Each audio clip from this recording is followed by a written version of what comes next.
class is pretentious. I'm not that special, and I need to calm down and go crawl in the hole where I belong. Relax. Breathe in. Through your mouth. Breathe out. Okay. Hello everybody and welcome to today's video. My name is Kaylee and I'm an INFJ 9-wing 1, and today we are doing Josh's Enneagram Interview. This is my husband Josh. You might have seen him in another video before. He is a 3-wing 2, but the self-preservation 3-wing 2, and an INTJ. Is there anything you'd like to say before we get started? Nope. Okay, Josh is also a little bit camera shy. Before you go, check out the description box below. It has the link to my website, and I'd love to have an appointment with you, get to know you, help you learn about the Enneagram maybe, or help you go through whatever you might be going through. All right, let's get started. So, Josh, how did you discover what type you are? When we were in school, I went to one of your Bible studies or something like that, and you were going and doing some sort of a personality type overview thing, and I looked at the descriptions of each type, and I decided the 3 seemed the most applicable. And as you learned about it more and harassed me with the knowledge, I decided, sure, this seems reasonable enough. Yeah, I remember when I was learning about the Enneagram at first, I didn't know much about the 3, and I was trying to figure out what type Josh is, because I'm a bad person like that, trying to figure out somebody else's personality type. Anyways, and I was stuck because I was like, okay, you're assertive like an 8, but you're like thinking things through like a 5, but you're not a 5 because you have friends like a 2. I'm very confused here. And then yeah, I remember you took the test and you're like, I'm a 3-wing 2, and I was like, that I guess it could be true. I've never learned about the 3, so I started learning about it, and here we are. Okay, how do you see your wing in your everyday life? Wait, hold on. Do you really want to say you're a 5? Yeah, you think like a 5, but you have friends? Because no, I'm perfectly fine saying 5s don't have very many friends. Okay. How do you see your wing in your everyday life? I want to help people go and become kind of as high quality as they can be, and I want to help my groups or organizations to do better and operate more effectively.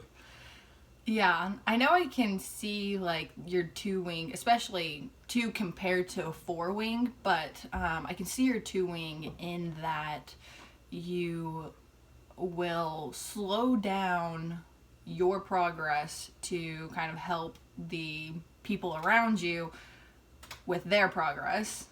Sometimes they might be progressing in something that, you know, they might not necessarily care that much about, but you're like, no, you love this, right? But yeah, you'll slow down how quickly you can achieve something to help other people make their little achievements too.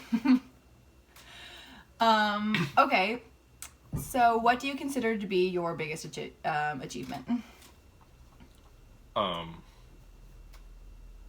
Yeah, I can't particularly think of anything that really jumps out in my mind, because it just doesn't seem good enough. And I'd say the events of last year of finishing school, moving across the country, getting married, and getting established in a completely opposite side of the country is pretty cool, I suppose. Yeah, I know. This has been painful, making this list. Josh and I had to go for a walk and talk about it, and the whole time he was like, I'm gonna sound so selfish and stuck up and pretentious, which is a very self-preservation 3 kind of thing. But yeah, what is your greatest achievement? Do I have one? Oh my goodness. Josh, you have achievements. Anyways, yeah, so last year was a good year for us, definitely. Okay, what do you consider to be your 3 best qualities? I'd like to think that I'm pretty honest with people. I'm not gonna go and I'm not gonna lie to you. I'm not gonna tell you something that isn't for your well-being. I'd like to think I am a long-term thinker. I try to go and strategize for the future well, and kind of work to make things happen in the long term, and I don't compromise on morals or beliefs. That's a pretty good list. Okay. When do you feel the most confident and the most insecure? I feel the most confident when I'm actually going and doing my task or whatever. Going and, oh yes, I want to go and talk to the dean of the school or my boss about whatever. And I'm thinking about it and how to do it the best. But then when I just roll in and start talking to him, that's the best because I'm doing it. Yeah, actually getting it done, not kind of leaving room for all the worries of what might happen. Well, not worries, but just when I'm getting it over with and then thinking as I'm doing it is better. Thinking and doing in the same. Okay, and then when do you feel the most insecure? In post of talking with somebody or dealing with somebody, and I feel like I came across pretentious or full of myself and whatnot when that would not be the intention, because I don't want to come across as pretentious. Okay. So, what does your inner critic tell you? I can't imagine you would even have an inner critic. I never could guess. So let's see what might, if you had an inner critic, what might it say to you? That I'm overly pretentious for no reason because I've achieved nothing of note, and probably that I am not worthy of human decency because I'm weak and probably dumb and pathetic. That's really sad. I'm so sorry. Yeah, it's I just filmed with my I didn't film all the videos in order with every type, so I just filmed with my dad and my sister for the 7 and the 8, and when I asked them this question, it was so funny. What does your inner critic say? And they said, don't think I have one. Not sure if I have an inner critic. And they said, okay, if you had one, what would it say? And they're like, and try to struggle through what their inner critic might say. But yeah, these are little shame types. It's okay. Okay, so what is the best feeling and the worst feeling? The best feeling is like right after a goal is achieved or something, and the few seconds I'm actually happy with it before I decide it wasn't good enough and I need to start doing something better. Then when I go and tell a few people about it before I'm annoyed with it. Okay, so that's the best feeling. And then what's the worst feeling?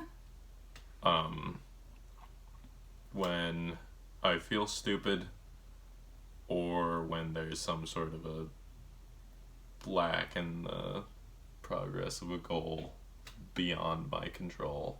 Yeah, when you are sending in your paperwork and you're waiting for, the third party, you're waiting to hear back from them and you're just like, I can't get anything done because, well, it's not really about you. It's waiting for the other people to get their stuff done on their end. Yeah, I don't care when there's a lapse in it on my end, because that just means I need to suck it up and do better.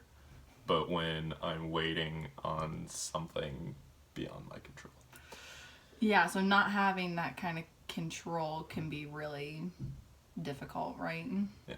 Yeah. Okay, what keeps you up at night? On the positive, I'd be thinking about some goal, strategizing something, figuring out the logistics of how I'm gonna go and do it or whatever. And on the negative, just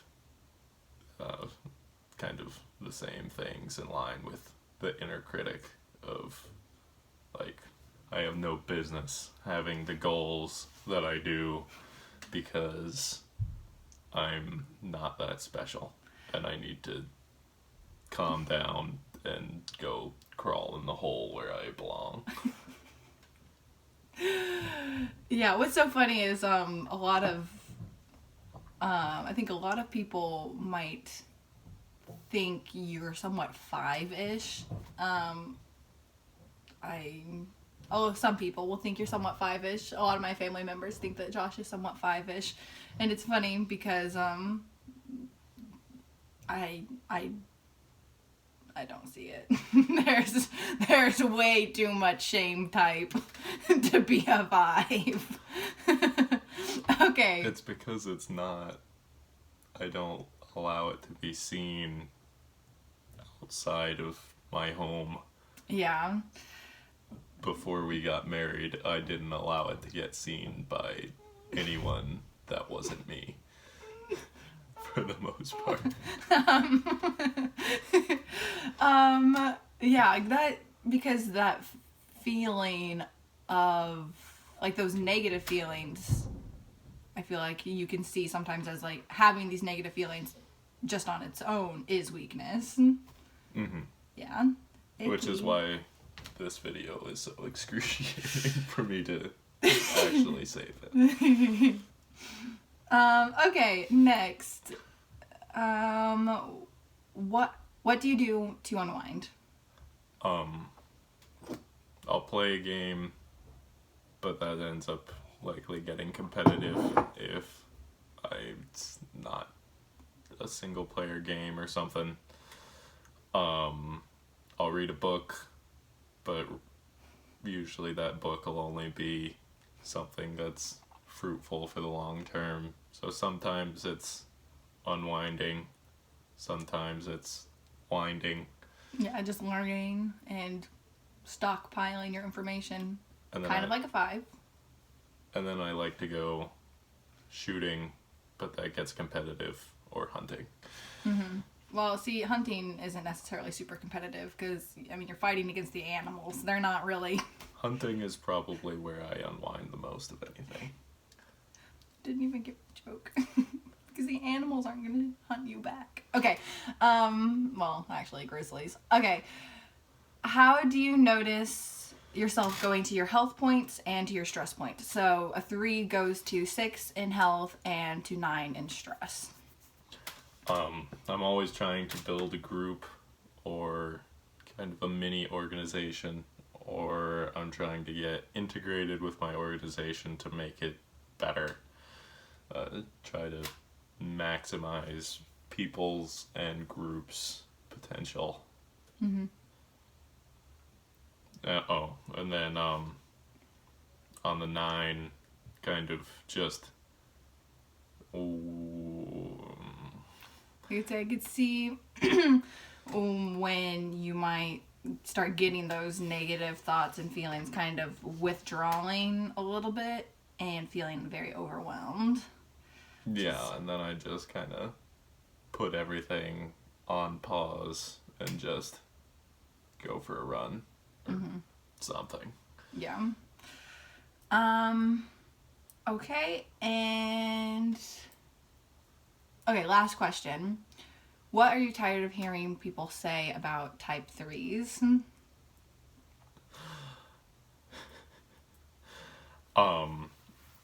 The thing that is annoying to me is the lack of differentiation between 3s. Of kind of...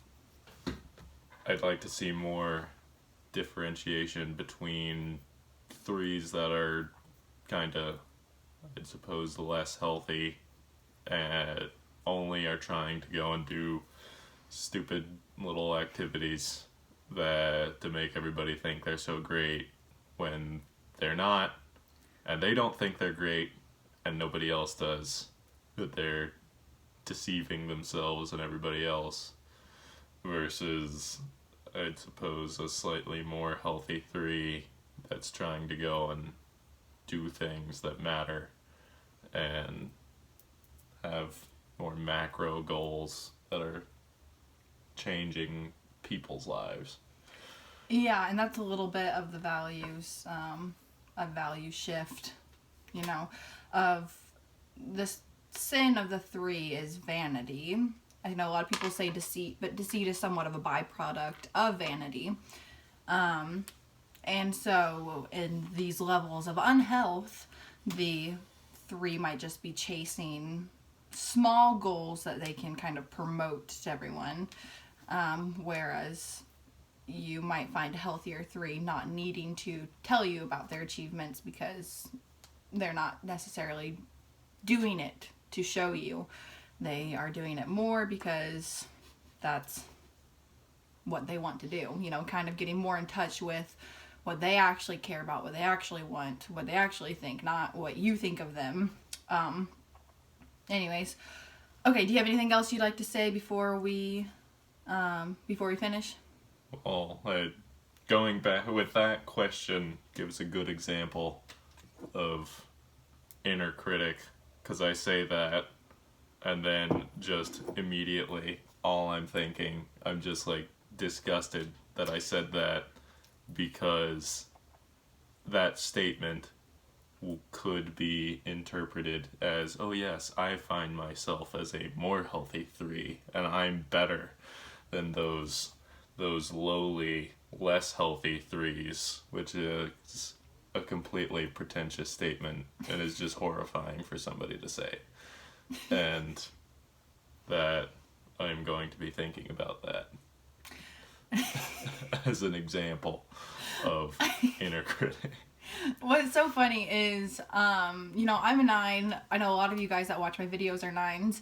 And 9s can be similar to the shame types in thinking, I'm taking up too much space, I'm in the way, I don't belong here, that kind of thing. But it is not shame like a shame type, where, it's so funny to me. I've realized, talking with Josh and his sister, who are both shame types, when they'll say something, like, we just did something, and then, afterwards, do you think that came across, whatever? And I'm like, that literally did not even cross my mind how we came across. That literally could not have been farther from my line of thought than anything else. And, I've seen that a little bit. Maybe it's a curse. I see it a little bit as a blessing, but oh my goodness. Yeah. The shame of, you can see it, and it's like, it's going through your mind of, I said this, somebody might take it the wrong way, they're going to think I'm this way. And I'm like, but you're not this way. But they're going to think I'm this way. But you're not this way. But it's just, everyone's different. And I'm not trying to say I'm better than you. I'm just saying it's crazy how different all of our pre-programmed settings work in real life. Of, I can make a video and I'll edit it and go, I really look pretty stupid here. And be like, well, here I am. I guess I'll put it out there. I didn't just film this whole thing to just delete it. Whereas, yeah, I remember I had an assignment in the honors program of some sort of, we had the paper, but it was an audio assignment. It wasn't a video, it was just an audio recording. And I believe I re-recorded it at least 24 times. Yeah, like 25 times. Well, this was before we were even dating. And as soon as I stuttered the first time, I would just re-record it, because I didn't want them to know I wasn't able to go and do it all in one take. Mm-hmm. So I had to re-record this like 40-minute paper like 24 times. Yeah. And I knew that they probably weren't even going to listen to it. Yeah. They were just going to give it a grade. Yeah, and see, how that can be good is you will end up with a quality piece of, a quality assignment at the end of the day. You have a good thing, but at what price are you paying to have an audio clip that you didn't stutter in? I mean, you end up with a really good end result, but you kill yourself to get to it. When it doesn't matter. When it doesn't really matter, yeah. And those are the little things that it's like you can see the impulses. I think 3s and 7s, it looks like they're going after something. Like a 3 is going after success. They're going after fulfillment. And the 7s look like they're going after fun. They're going after a good time. But really, if you start learning about the Enneagram, you can see, no, you are running away from the feelings of failure. You're running away from embarrassment and shame. And the 7, you're running away from boredom and pain and tedium. It's just very interesting how... It's interesting just how everybody's different. And that's one thing I really like about doing these interview videos. But... Okay, anything else you'd like to add? Not that I can think of. Is there anything I need to add? Gotta meet the status quo. I think that is all for us today.